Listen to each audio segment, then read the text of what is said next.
The 11 a.m. public service on Friday the 7th of August was held on the opening day of the National Party's annual conference in Auckland's downtown convention centre. The party's national executive and councillors from its 5 divisions met early in the morning before adjourning, so that most, though not all, could walk up Queen Street and join other mourners in the packed town hall.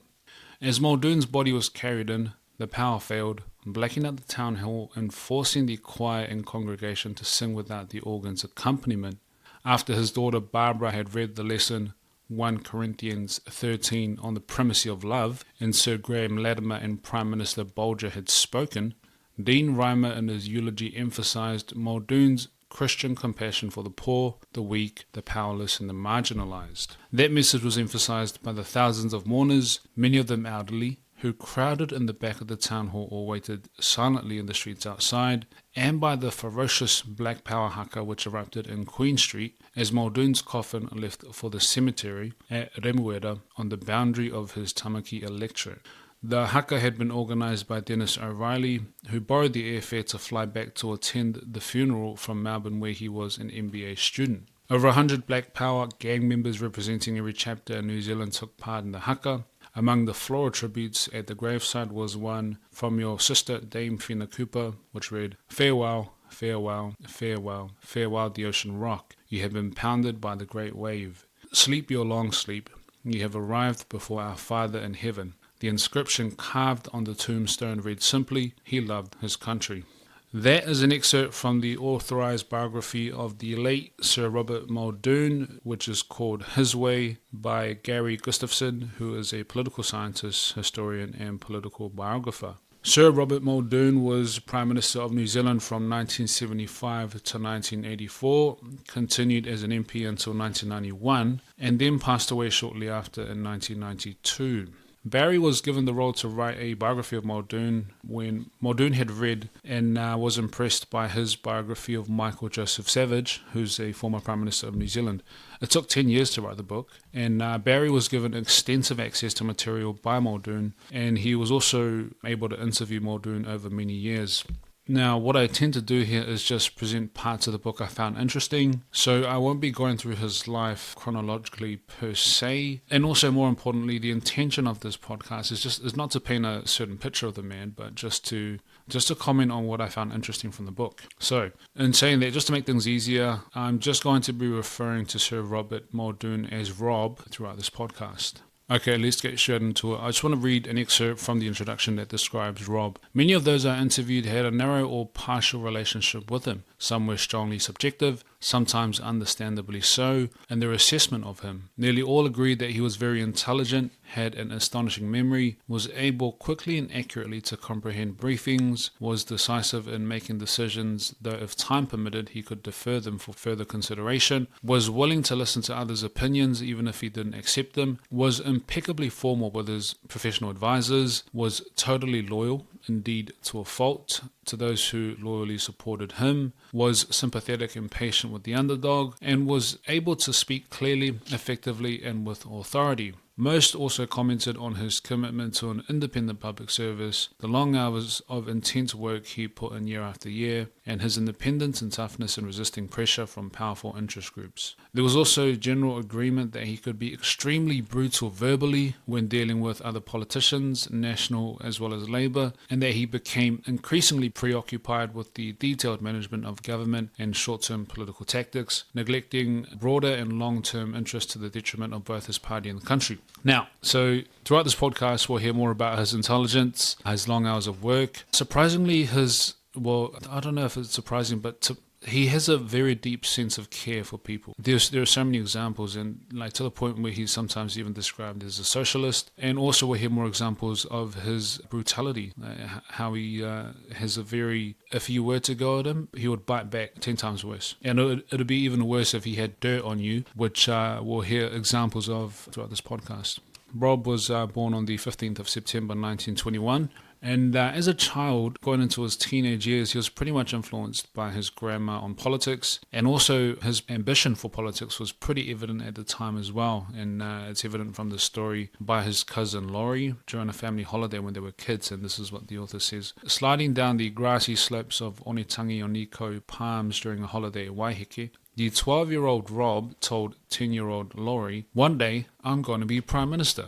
Muldoon was not amused when his cousin replied, "What's a Prime Minister?" So you can see as a child, Rob was pretty ambitious. Rob's father, Jim, was not a prominent figure in his life because he suffered from syphilis like many returned New Zealand soldiers from World War One. His health deteriorated pretty quickly when he returned back from the war, and this is what the author said. His health deteriorated until by 1928 he had lost the use of his right arm and left leg, the power of speech, and most of his memory. Amy is his mum. Amy had the primary task of coping with the tragedy, becoming the family's sole source of income, and explaining the situation to her young son. Rob was told that his father had had a stroke resulting from an old war injury. It was not the truth, though one understands why Amy concealed that from her son. Years later, Rob discovered that, like many returned soldiers, his father was suffering the effects of syphilis, which as it advanced caused strokes, fits, and partial paralysis, which left him forgetful, deluded, and antisocial, degenerating from an intelligent man to a pitiful wreck. And the author continues, after he entered hospital, Jim was rarely spoken of at family gatherings, or at least not when the children were present. Everyone knew where he was, but he was generally regarded as shameful if someone was in an asylum. And Jim was only mentioned briefly when Amy, after a visit, said she had taken him some apples or bacon, or that he was better or worse. It was rare for children or teenagers to visit relatives, even parents, in the asylum, and as late as the 1970s it was discouraged by the hospital authorities.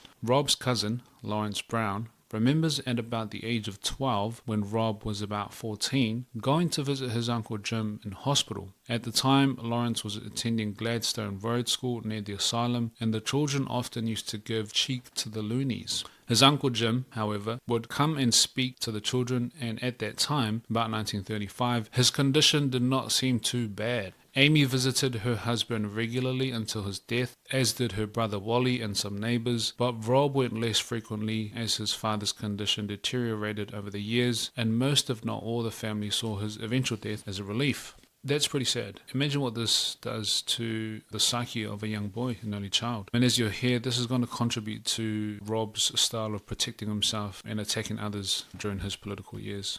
And just a bit more on Rob's father. The other local boys were less friendly to Muldoon. One, the son of the local grocer, recalled how he and other Auckland Star delivery boys used to wait daily for Muldoon under the Morningside Railway Bridge as he returned home from school. They would pelt him with lumps of clay and stones and tease him as a namby-pamby mummy's boy or a loony like your father in the madhouse. They recognized that he was very bright but a loner, different in many ways, and teased him in school and out of it. Muldoon learned during the daytime to protect himself from shame, to hide his hurt feelings, to retaliate both verbally and insofar as a small boy can physically against his tormentors, and to strive for success and respect. At night, the lonely only child lay awake in the dark, listening to the sounds of the animals from the nearby zoo and crying quietly about the loss of his father. So we've heard his dad wasn't around because he was in a psychiatric hospital, which means there's no role model, no male role model in his life growing up. He's an only child, so there's no siblings. He was bullied, stones and clumps of clay being thrown at him, being called a namby-pamby mummy's boy or a loony like your father in the madhouse. What do you think this is going to do to a child? What do you think this is going to do to his mind? And more so, what do you think this is going to do to his drive, to Rob's drive? Here the author describes the influence of Rob's mother, Amy, had on developing a sense of urgency on Rob among some other useful traits. A very capable and self-sufficient woman who, despite being of average build, gave an impression of great strength. Amy could be very determined in insisting that her son do his homework, thus inculcating her own work ethic. She was also meticulously tidy, and as soon as meals were finished, the dishes had to be done and everything tidied up. Muldoon later credited his mother's example and influence for his own obsession to do things immediately, like answering the mail. His mother always told him, if you've got to do it sometime, do it now. And a bit more on his mother, she was a great role model for him, as we've mentioned, not only for getting him to do things now, but for developing an extreme work ethic. Muldoon's dogmatism, stubbornness, and even fierceness may have reflected the personalities of both his grandmother Jerusha and his mother Amy. Both, from necessity, had to be very strong, and younger family members remembered them as busy women with plenty to say, much of it controversial. Same as Rob, he had plenty to say, much of it controversial, no surprises there. Amy not only had to earn a living for herself and her son and pay off the mortgage on the house by working as an upholsteress and occasionally taking in boarders. She also mowed her steep lawns with a hand mower, kept with the help of her son a large vegetable garden, made all her own jams and preserves, and sewed her own and some of her son's clothes. Every Saturday for many years, occasionally accompanied by Rob, she would walk the 2 miles from Western Springs to the mental asylum at Point Chevalier to visit her husband. She worked long hours, and not only her son but her neighbors would hear her treadle sewing machine going late at night, and even on occasions right through the night, as she made loose covers for furniture, many sold through Smith & Corhys. Smith & Corhys was a department store in Auckland, but it's just closed its doors permanently last June. She also made large curtains for the Regent and St. James Theatres, dust covers for the furnishings in Government House, and had a large clientele in Remuera. Without a car, she had to travel everywhere by tram, carrying material to measure or covers to fit. So you can see Rob's mother had a high work ethic, which we'll hear would influence his own.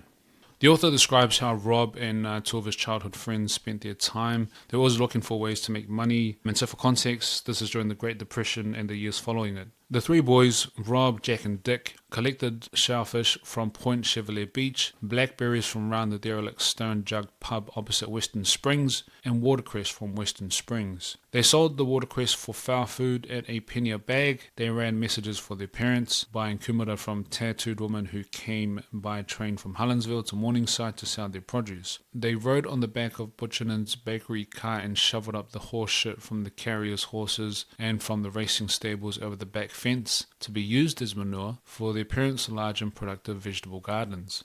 They regularly collected rags, bones and bottles to sell to hawkers. Bottles could earn as much as a shilling a sack. It's a tongue twister. Eden Park was a particularly productive hunting ground for cigarette cards and beer bottles. The boys carried sugar sacks of bottles home along the railway track and large water pipe that ran between Sandringham and Morningside. They walked everywhere because there was rarely money to pay the penny tram fare, and if they had a penny, there were always better ways to spend it. And so growing up during the Depression, his politics is going to be centered around the impact it has on the ordinary New Zealander, or as Rob would say, the average bloke. And his experiences of the Depression also contributed to his resolve to never be in a position of vulnerability. Muldoon never forgot his own personal experiences or the sights he saw as an impressionable and vulnerable little boy and adolescent. And in one of his autobiographical books he noted, "I saw too much real poverty and degradation during the Depression to have anything but a burning compassion for those who had been deprived of the most important possession of all, their human dignity." He remembered the relief workers constructing the playing fields at Mount Albert Grammar School, the golf course, the many stone walls. On set days he sometimes watched the relief workers' cricket team, in which some of his friends' unemployed fathers played. He listened to stories about his friends' older brothers in isolated camps planting trees. The parents of one of his best friends had the mortgage on their home foreclosed by the government, which then rented the house back to them. Reflecting on the unemployed, Muldoon told a journalist years later, "It was apparent that most, I imagine through no faults of their own, had no secondary education and no careers behind them. I resolved, at about 13 or something, to get my head down and never be in that position." Muldoon developed a tremendous, single-minded drive and was determined never to let anything or anyone get on top of him. That last one is so true. He would never let anyone get on top of him. And so you've heard from an early age, Rob had the drive and determination for success, and he was going to make sure that no one or anything could take advantage of him. So just some notes on Rob from school. His teacher at intermediate school described him as a boy of outstanding ability in industry and suggested that he sit an exam for a scholarship, of which he won in 1932. He then attends Mount Albert Grammar School, where he sat an IQ test and scored the highest marks, receiving a rating of genius. You can interpret that what you will. In 1936, C.T. Sticky Harris, a teacher at Mount Albert Grammar, carried out an American-devised intelligence test on all fifth-form pupils. They were doubled on bicycles to the training college where students conducted the test, which consisted of mental arithmetic, tiny sketches with errors, and psychological profile questions. Harris subsequently told a pupil called Harvey Blanks that he and Muldoon had scored the highest marks and received genius ratings on the IQ test. Here the author describes Rob's way of defending himself in school. Muldoon was also one of its smallest pupils and had the reputation of being very bright. Almost inevitably, he was looked on as a curiosity and was nicknamed Pussy. To Barker, who became his school friend, he always seemed a bit of a cat that walked by himself. Because he was bullied a bit, he became defensive. With no older, larger brother to defend him, Muldoon decided to become verbally and, on occasions, physically belligerent, working on the assumption that if you can't knock him off, try and scare him off. An old school friend noted that he didn't duck anything. He would get stuck in. He was never afraid. So you can start to understand Rob's behavior with no dad, no siblings, and being bullied. He learns to attack verbally, and he becomes renowned for it. So not surprisingly, Rob got into trouble while he was in school, and here the author describes a pretty funny story. Frequently, Muldoon found himself in trouble for what were usually minor infringements, such as not wearing a cap or falling in class. Although caned only 3 times during his time at Maggs, that's our Mount Albert Grammar School, Muldoon was often put on detention. On one occasion, he was called before the headmaster, Fred Gamble, who told Muldoon that he was down for so many detentions that it would take him the rest of the year to complete them, and that he was in fact receiving more detentions than he was working off. Gamble suggested that Muldoon attend every detention the school held over the following month, and if he did not get any more, he would be pardoned the outstanding detentions. At the next detention Muldoon attended, the pupils were told to jog repeatedly around the quadrangle. Muldoon got bored and ankle-tapped the boy in front, who fell into a rubbish bin. Muldoon lost the chance to reduce his list of detention. So he's sounds of it, he's pretty mischievous, and you'll hear some more funny examples later on. Just a couple of remarks on Rob playing soccer. One of Muldoon's friends who played with him at both Mount Albert Grammar and the YMCA remembered Rob as a player without finesse or a sense of positional play, but who was totally committed, charging around the field after the ball like a bull at the gate and giving everything a go. Another friend, an Auckland secondary school representative and Mag's A-team player, also did not rate his friend highly as a skillful player, though not questioning his determination.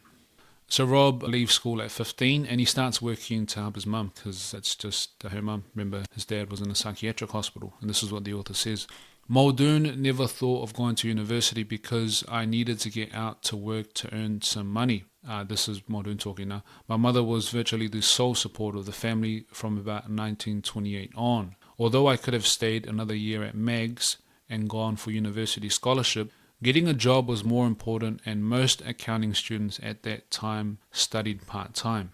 So now Rob's left school, and so his first job after leaving school was as an office boy for Fletcher Construction Company in late 1936. Then he left Fletcher Construction Company for a similar role at the Auckland Electric Power Board in April 1937. And then at the beginning of 1938, he starts to take accountancy courses during the evening and the weekends. Although he took leave from the Power Board to commence his military service in January 1941, Muldoon kept returning to the AEPB, that's the Auckland Electric Power Board, throughout that year, working for several weeks, then doing more army training and courses, and then again returning to work. In October, he was transferred to the meter room, where he remained until he finally left on the 9th of January 1942 for camp and then New Caledonia. So Rob enlisted in the army during World War II, and here are some remarks about his time.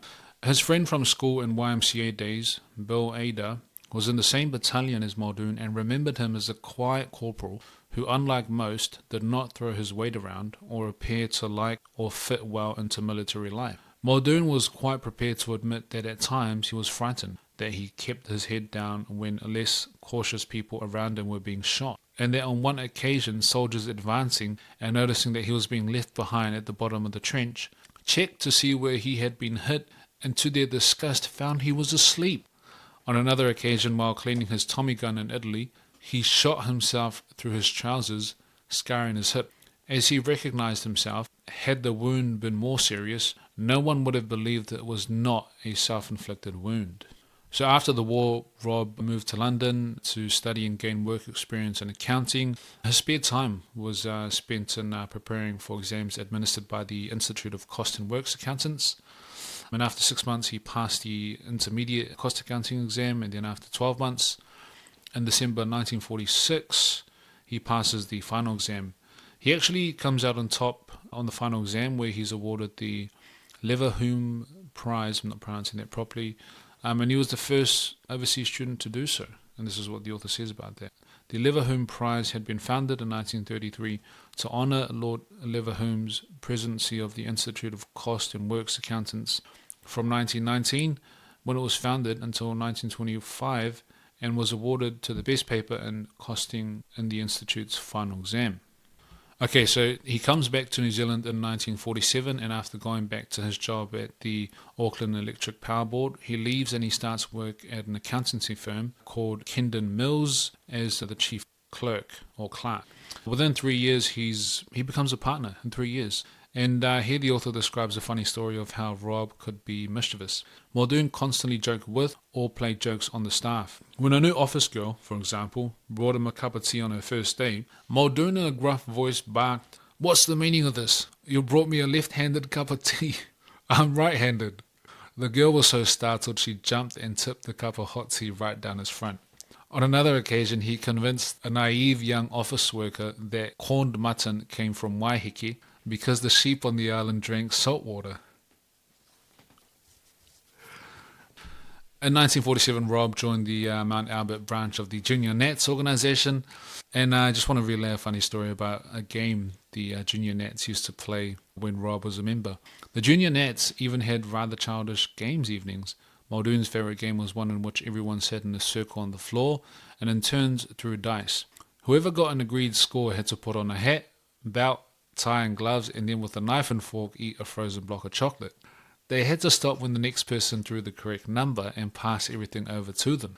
Muldoon loved it, and his friends suspected that he sometimes cheated so he could eat the whole block. So, skipping ahead, now it's 1960 and Rob has won the Tamaki seat in the 1960 election.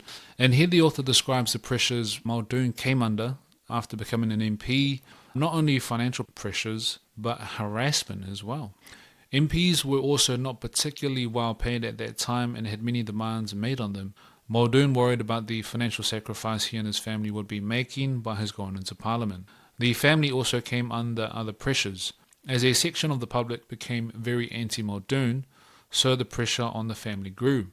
People wanting to annoy Muldoon and knowing he was in Wellington would ring his Kohimarama home and wake or abuse Thea, that's his wife, and the children at 2 or 3 o'clock in the morning, night after night.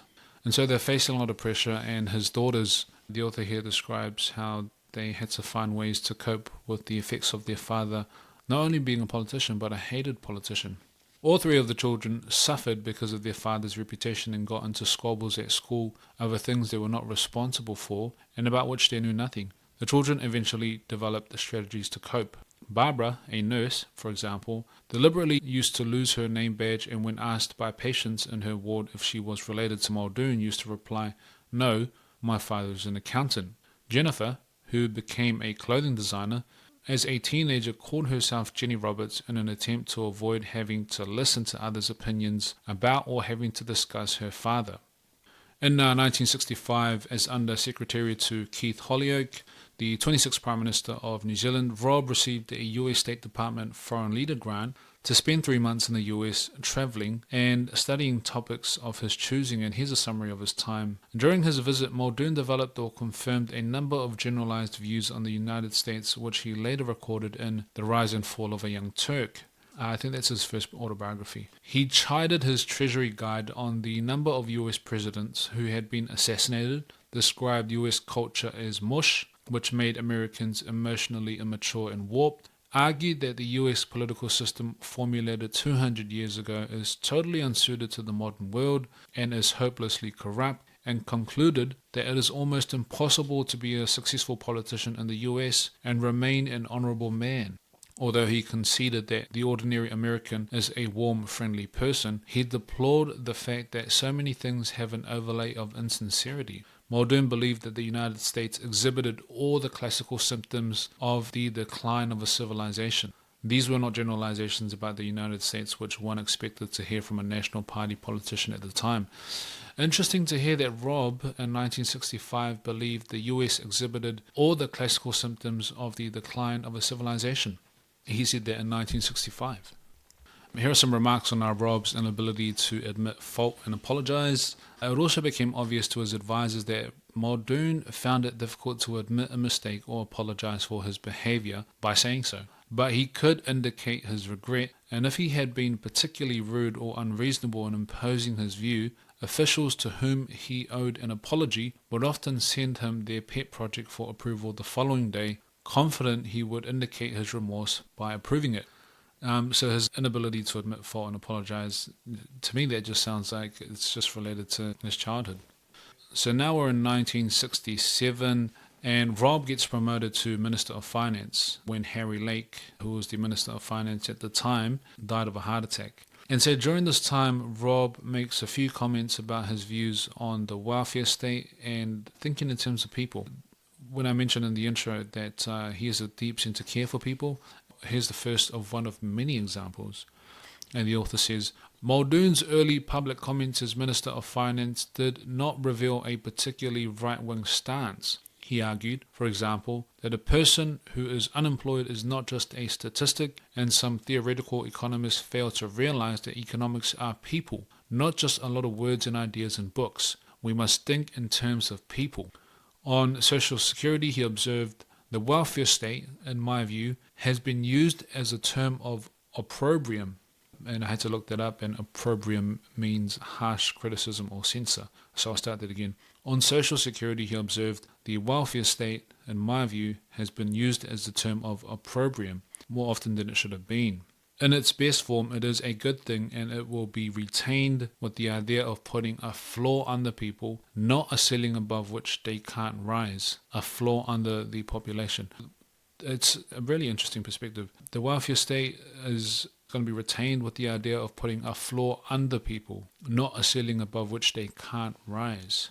And the author continues, he not only defended the welfare state which the national government had inherited from its predecessors, but in some areas extended it. In 1968, for example, Muldoon established an Emergency Domestic Purposes Benefit, or the DPB, for deserted wives and single women with dependent children, a benefit which Labour extended to all solo parents in 1973. The DPB for deserted wives and single women with dependent children. He grew up with a single mother.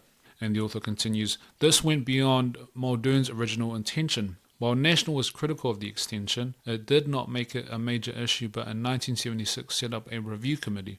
By that time, however, the DPB was not only meeting a real need in many cases, but had also become much more widespread.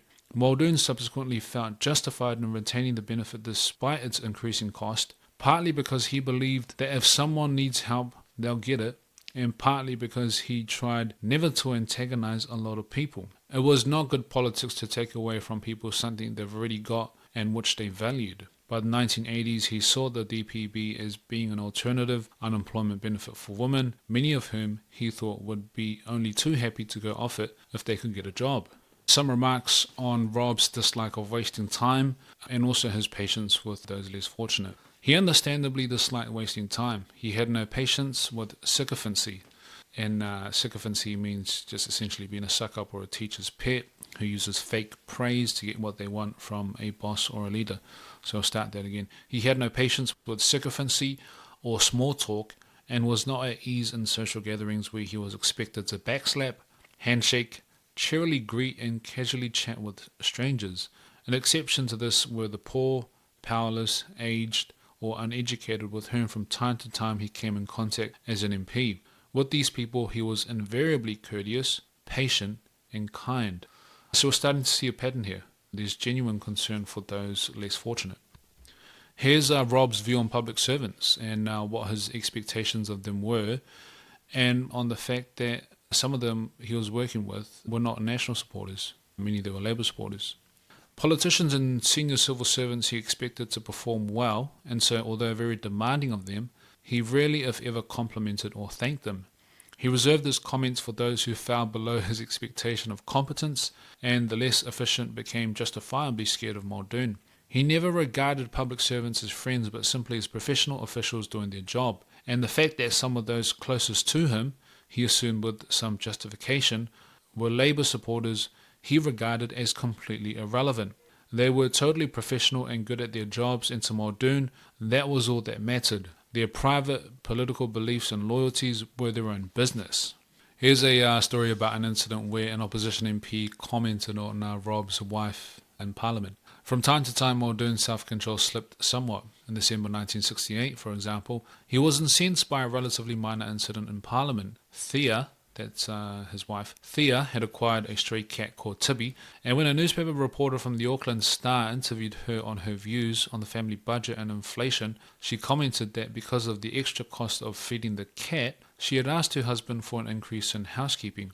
A new Labour backbencher, Trevor Young, suggested in Parliament that Mrs. Muldoon thought more of her cat than she did about Social Security beneficiaries, and Muldoon in a rage crossed the floor of the House, flourished his fist under Young's nose and threatened to fill in anyone who brought words attributed to his wife into debates in the House. Muldoon admitted in retrospect that he came very close to punching Young. So don't talk about Rob's wife, eh? So Rob had a reputation of being absolutely ruthless and destroying his opponents, that we've just heard when Trevor Young tried to talk about his wife. And so here the author recalls another story about Rob just being absolutely ruthless during a debate in Parliament in 1973. On Friday the 27th of July 1973, one debate got seriously out of control. Labour MPs, including the Deputy Prime Minister Hugh Watt, criticised National MPs, particularly Thompson, for taking their wives with them on overseas trips. Muldoon replied in a speech that Watt had taken his wife to Europe for a month's holiday. Watt interjected, "Better than going with someone else's wife," to which Muldoon retorted, "Well, the minister would be a judge of that." Watt, who had separated from his wife and then had a series of relationships, burst into tears and left the house but returned later, sitting dejectedly with his head in his hands. Kirk, that's Norman Kirk, who was the Prime Minister at the time, Kirk was furious, and according to his secretary, who recalled that Kirk regarded Muldoon as evil, pointed a finger at Mr. Marshall and sat quietly. "Don't you ever let that creature, Mr. Muldoon, do that sort of thing again." So this is the time where National is in opposition and Labour in government, and Mr. Marshall is Jack Marshall, who was the leader of the National Party at the time. The note I left myself was, if Rob had dirt on a politician, he would use that to his advantage to destroy them. And it just sounds like Rob's just picking up from where he left off when he was bullied as a kid. Only now, it's not bullies, it's other politicians. And as we'll hear later, there are more outrageous examples. So skipping ahead, we're now in 1974, and I just want to relay a funny story. At the National Party conference in 1974, and Rob is now leader of the National Party. And so at the National Party conference, there's a funny incident where Rob is talking about marijuana legislation. And so here Rob's talking, and the author says, Muldoon was further embarrassed at the conference when he asserted from the platform that he believed no one in the hall would advocate for the legalization of marijuana. He was rendered uncharacteristically speechless when his son, Gavin, sitting with the young national delegation at the front of the hall, called out, "I would." Okay, so as I mentioned, Rob's now leader of the National Party, and here the author describes his style of leadership. Muldoon had an astute political instinct for issues of concern to large sections of the public, and the ability and audacity to exploit them. There is no doubt that he was a populist politician who imposed his own personality on the issues of the day, and was not afraid to divide society by playing upon emotion and prejudice, although he also used facts and reason very effectively. Muldoon was adept at identifying a threat to the economy, society or nation, and then putting himself forward as the person honest, strong or intelligent enough to deal with it. He was in many ways a master of the politics of division and diversion, and divide and conquer, and was not reluctant to scapegoat unpopular minorities. His appeal to the decent bloke and the ordinary New Zealander meant that he often defined those people by attacking others who were not. The trade union gangster with a Liverpool accent, the financial speculators and swindlers, the rent-a-mob demonstrators, the ivory tower academics and trendy leftist students, the Māori radicals and European ancestry, Pacific Island overstayers, and thieves and bashers whose criminal activities threaten the security of law-abiding citizens. So, typical populist politician who plays on people's emotions, points out threats and problems to the country, and purports to be the one person to fix everything, or just at least push that perception of. As a populist politician, they're known for scapegoating minorities, and here is an example of him scapegoating minorities, but he also does something else that's interesting. And the author says, he also continued to speak out controversially on other topics. In the weeks following his selection as leader, for example, he made some controversial comments about young Māori and Pacific Islanders who, often because of drunkenness, committed crimes. He suggested that the former should be prohibited from living in the cities and sent back to their whānau or extended family in the rural areas, while the latter should be deported back to the Pacific Island from which they came. Although he continued to express such sentiments, he was quick to condemn an embarrassing article published by the Tamaki Young Nationals critical of racial equality and suggesting that dark-skinned people were inherently inferior. So again, typical populist style, making comments that scapegoat minorities, but he also condemned an article from the Young Nats that was critical of racial equality and suggesting that dark-skinned people were inherently inferior. He condemned an article proposing that. Interesting. So his scapegoating minorities are obviously not a positive quality, but here is an example of one of his positive qualities, believe it or not, his sympathy for Norman Kirk's widow Ruth and son John.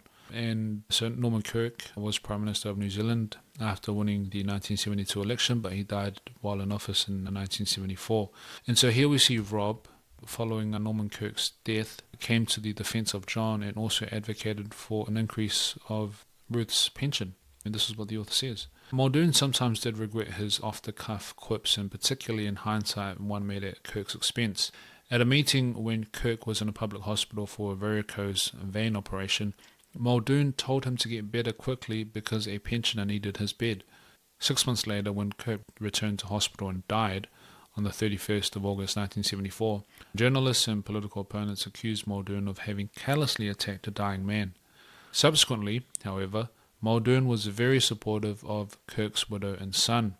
Learning that Ruth Kirk was entitled as Norman Kirk's widow to a pension of only $2,921 per annum, Muldoon wrote privately to Rowling, that's Wallace Rowling, who became Prime Minister in replacing Norman Kirk. Muldoon wrote privately to Wallace Rowling that I would be most happy to support any consideration that could be given to increasing the pension for Mrs. Kirk.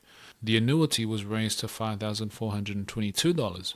On another occasion, Muldoon was incensed not only with the media's treatment of three of his colleagues, but also its dismissive attitude to John Kirk, who had succeeded his father as Labour MP for Sydenham.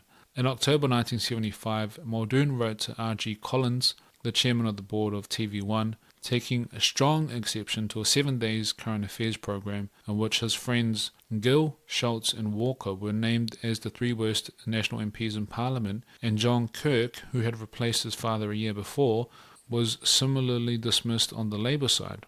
Muldoon wrote of John Kirk, who, coming into the House under tragic circumstances, had done his best to support his mother and father in the face of vicious criticism inside his own party, and has had at the same time a positive contribution to make. So Rob, who didn't have the luxury of his own father around, understandably sympathises with John Kirk because, he can relate. And also his sympathy to Ruth Kirk, advocating for the increase in her pension because Rob he grew up with his mum, who was a single parent as well. After learning about Rob's childhood, it was not a surprise to me to read about stories of not only how brutal Rob could be in responding to criticism from his opponents, but also how creative he could be. The author says, Rowling came under pressure to present a stronger image from many within the Labour caucus and party organisation who were more used to Kirk's casual brutality. Although one or two Labour officials advised Rowling that he should not try to emulate Muldoon or Kirk, he was persuaded by others to launch personal attacks on Muldoon, Talboys and other national MPs. For example, deriding Miser Muldoon and Deputy Parrot Talboys at the 1975 party Conference. Tallboys was the deputy leader at the time. Muldoon retaliated in kind at the National Party conference, saying of Rowling that he had seen shivers moving round his body, looking for a spine to run up. Well, that's so creative. And lesser Labour MPs were also lashed by Muldoon. Matt Rata being told that the 5 happiest years of his life were the ones he spent in Standard 2, and Michael Bassett being described as the only man in the house who could eat a banana sideways. So he mocks Wallace Rowling by saying he had seen shivers moving around his body looking for spines to run up, and describes Michael Bassett as the only man in the house who could eat a banana sideways. Hey, yo, what does he mean by that? So based on what you've heard so far, what do you think were Rob's views on homosexuality? In 1974, Ven Young, a National MP, introduced a bill to amend the Crimes Act to legalise homosexual acts for men aged 21 and over, but unfortunately that bill did not pass. However, the author describes events in 1973 that discuss Rob's support of the bill.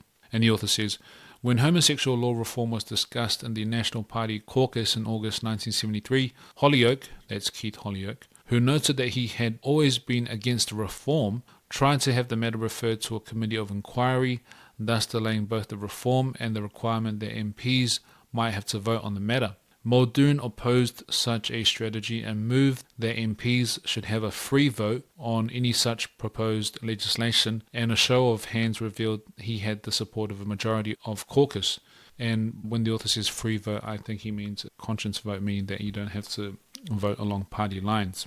And the author continues, during an earlier debate, Muldoon had expressed concern that National was behind the times on homosexual law reform. Muldoon, admittedly only after much thought, had decided to support Young's bill because Parliament would be distinguishing between something that is distasteful to most people, sinful, or even obnoxious, and something that is a crime punishable by law. It would certainly not be condoning homosexual activity, but categorizing it as something less than a crime. By favoring decriminalization, Muldoon angered homophobes, but by refusing to accept homosexuality as normal behavior, he continued to antagonize the gay community. And so he doesn't think that homosexuality should be a crime. And in 1976, when a news article about Marilyn Waring, who was one of his MPs at the time in National, the article was alleging that Marilyn was a lesbian and in a relationship with a woman. And so when this article came out, Rob would defend Marilyn. Muldoon's position was quite clear. Provided it was not illegal, a person's sexual orientation or activity was that person's business and should have no relevance at all to their public office or the loyalty they should be able to expect from their party leader and colleagues. So not only did he think that homosexuality wasn't a crime, he also defended his colleagues who weren't heterosexual. And also, sexual activities between women was not illegal, but between men it was, and so that's an indication as to the makeup of Parliament in those days. Here are some remarks on Rob's wife, Thea, and her influence on Rob. The public Muldoon was different from the private man, who was very dependent on the understanding, care and support of his wife, Thea. Her calmness and common sense and her undoubted influence on her husband may well have reinforced his finer characteristics, such as his sensitivity for those in need, and curbed his less positive ones, such as his aggression and vindictiveness. So I've heard some examples of how Rob was ruthless in attacking and responding to his political opponents. Here's another example of that. So it's late in the evening on the 4th of November 1976 in Parliament. Opposition MPs are attacking Rob while he's trying to speak, and everyone is interrupting each other.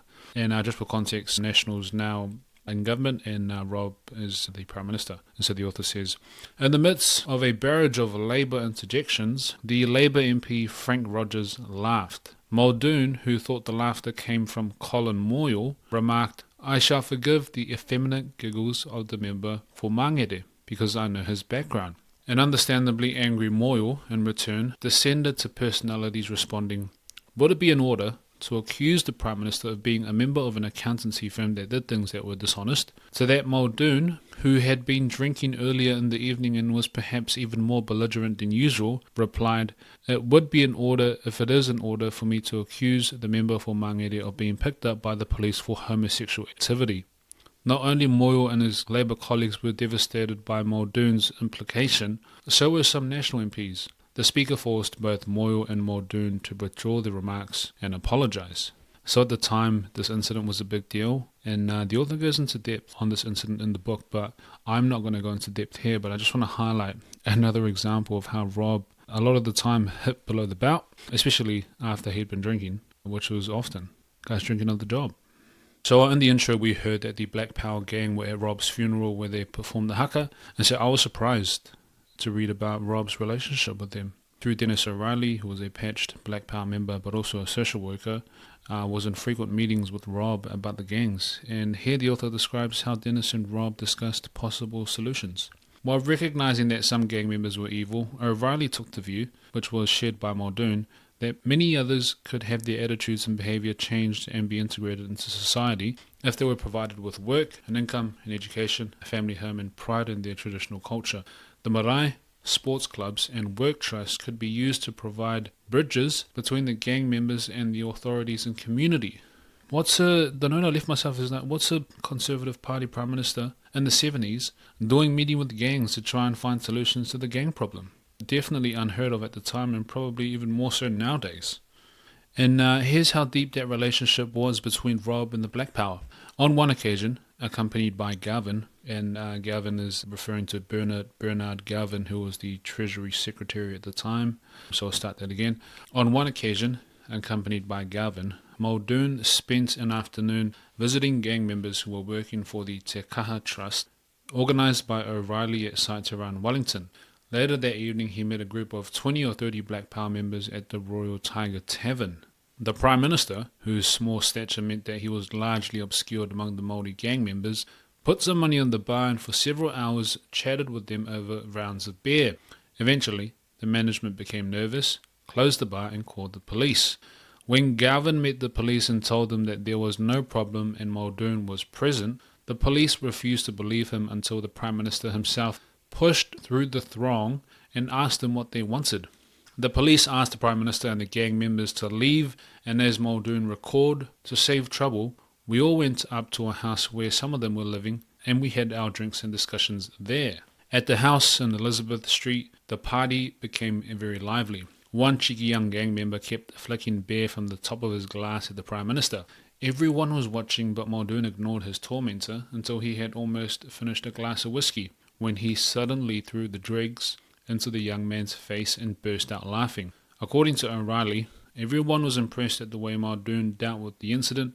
Another gang member swapped his patched leather jacket for Muldoon's suit coat and proceeded to stand on the table and parody one of Muldoon's recent calls for young Māori in trouble to be returned to the marae. Gavin again had to explain to sceptical police that the Prime Minister was present and that everything was in order when irate neighbours called out the police. So again, what's a Conservative Party Prime Minister doing drinking beer and whiskey with the Black Power? Even going to a member's house after being kicked out of the pub, and then the police arriving at the house party because the Prime Minister and the Black Power members were too loud. Like, what other Prime Ministers have had a beer with gang members, let alone go and party at one of the members' houses? I don't think any Prime Ministers have done that before, but the fact that this guy Rob did it, crazy to think about.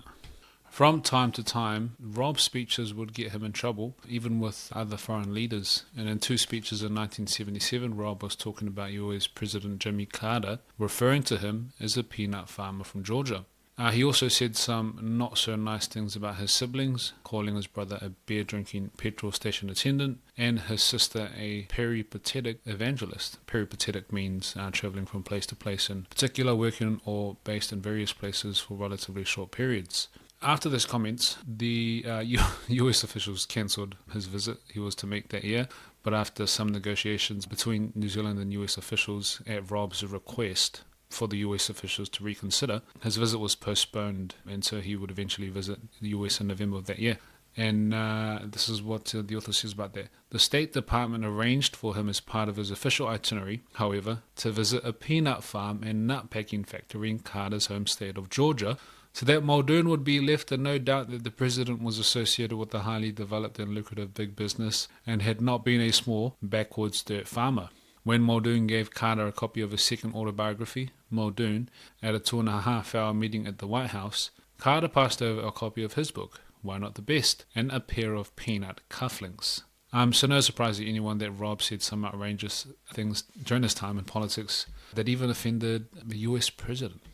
Here's another example of Rob putting people first, and the author says, Muldoon's economic philosophy was not intellectually sophisticated. As he wrote, "Put my own way, economics is not money or wealth or resources, but people, their hopes, their fears, their reactions to stimuli or to adversity." In making economic decisions, Muldoon was always conscious of what his policies and actions would do to individual people, to families, to communities. Having experienced hard times himself in his youth, he was determined to hurt people as little as possible. And this consideration led to self-imposed limits on the economic and social policies he was prepared to countenance.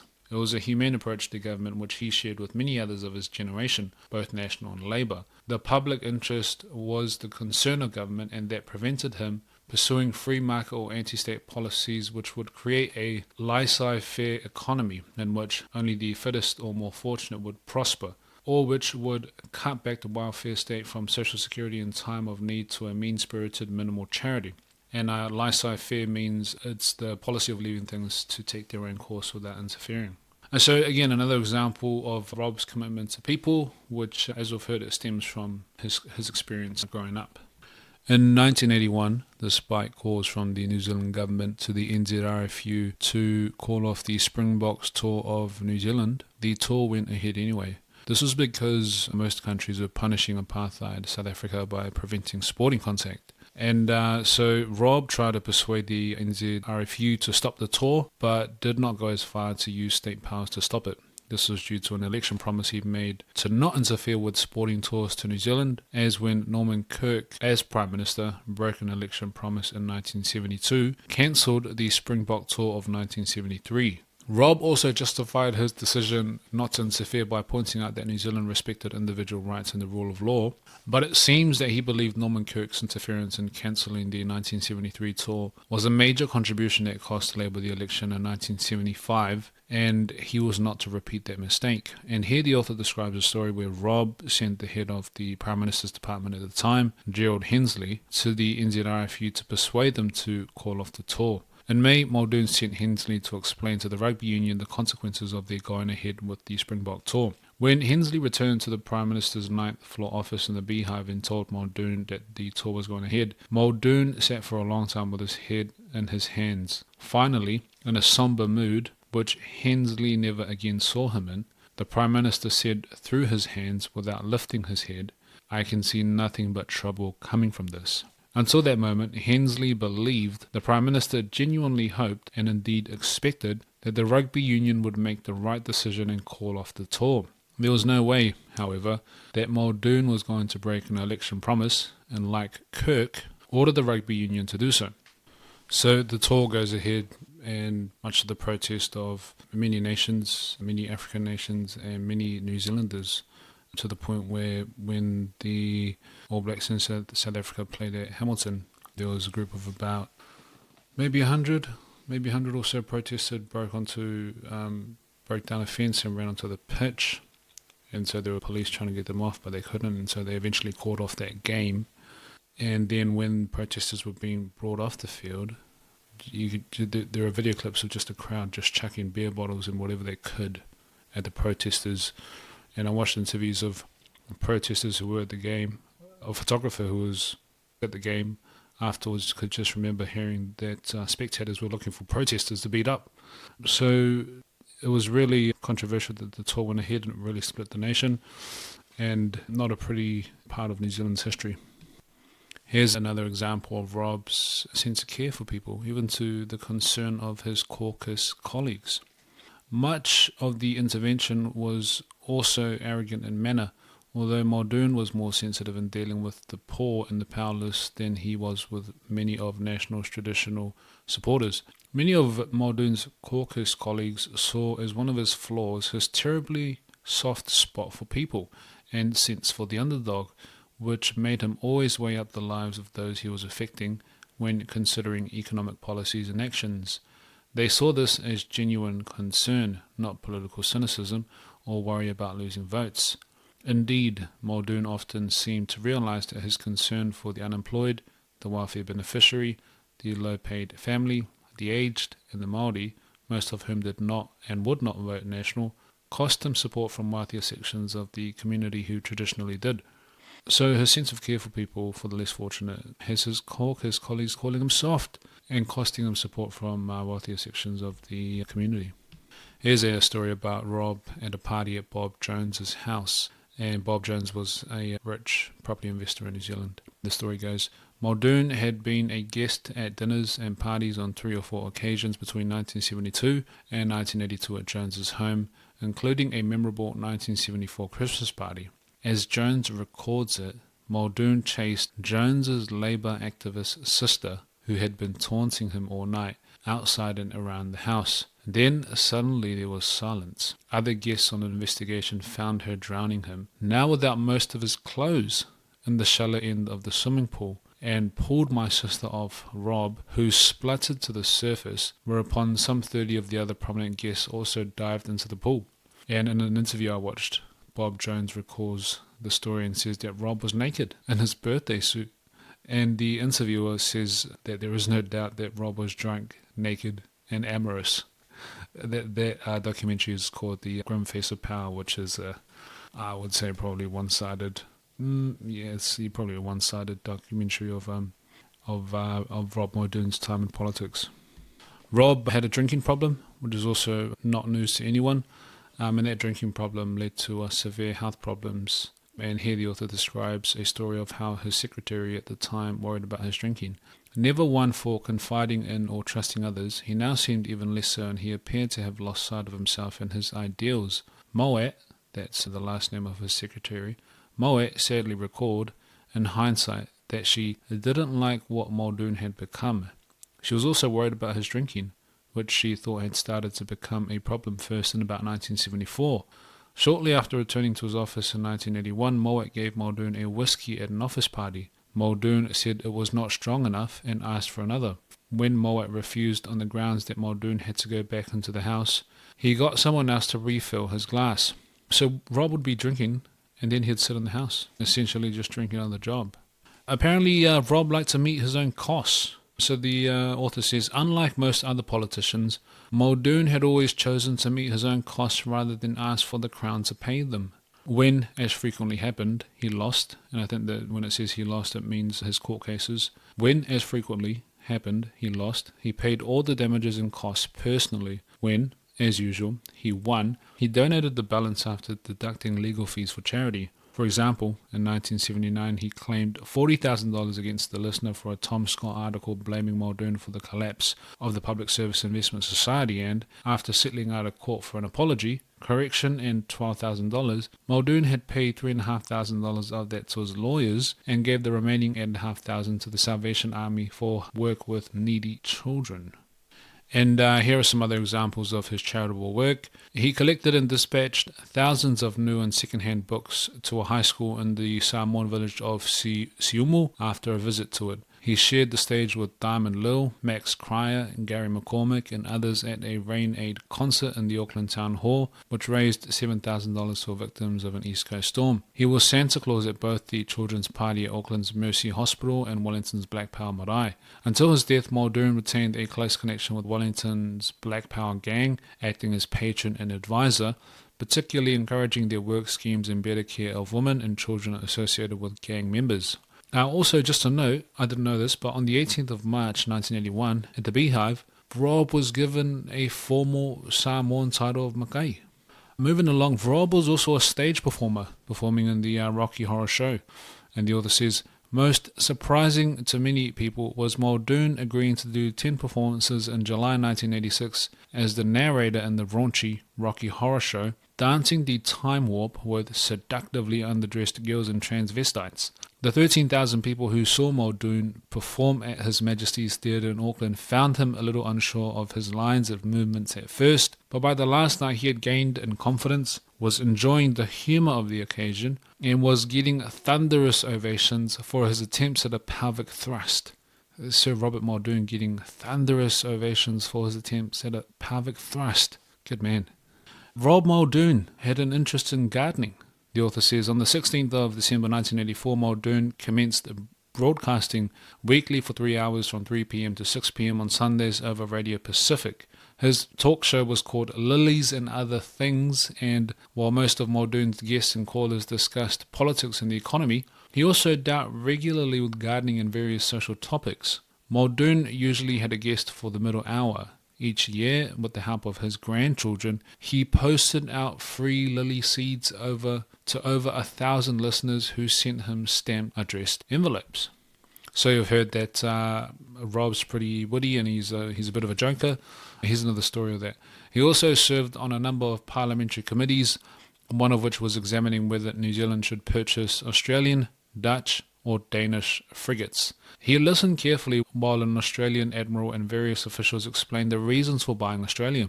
Then Muldoon mentioned that he had studied the matter carefully and thought that the European ships were better and cheaper than the Australian.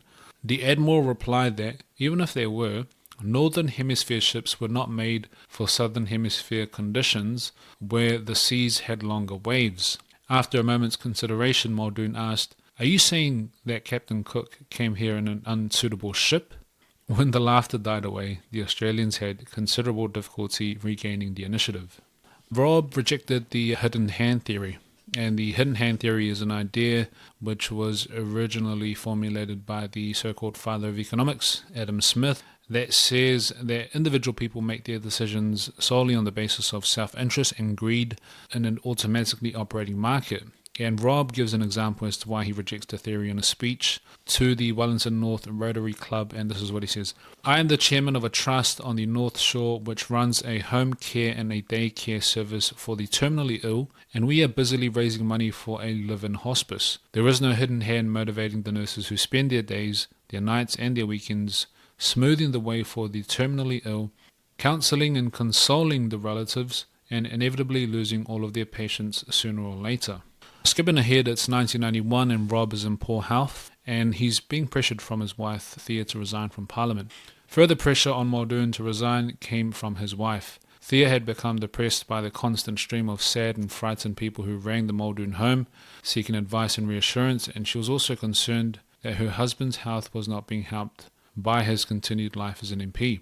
While Muldoon was concerned at the effect on his wife, Thea was equally worried at the way her husband was becoming tearful and depressed at his inability to change things and help those who daily sought his assistance. So imagine that. Rob's now a backbench MP.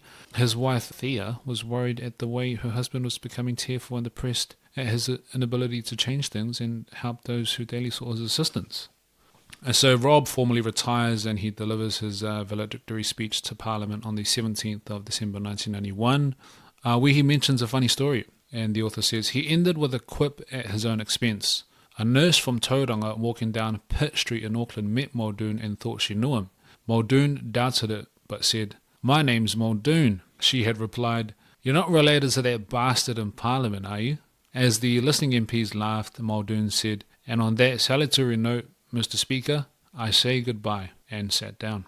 And I just want to finish off with what Rob says was the best thing he ever did in his lifetime. And the author says, by mid-July, Muldoon was so ill he was unable to attend the opening on Saturday, 18th of July, of the North Shore Hospice, of which he was Trust Board Chairman, or to host his Radio Pacific program the following day. He phoned his biographer, that's the author, to call and see him and handed over a file of selected documents which he had extracted from his personal files and which he wanted to be sure the biographer had seen. With his arm around his wife's shoulder, Muldoon also told the biographer to be sure that he noted that the best thing he had done during his lifetime was to marry Tam.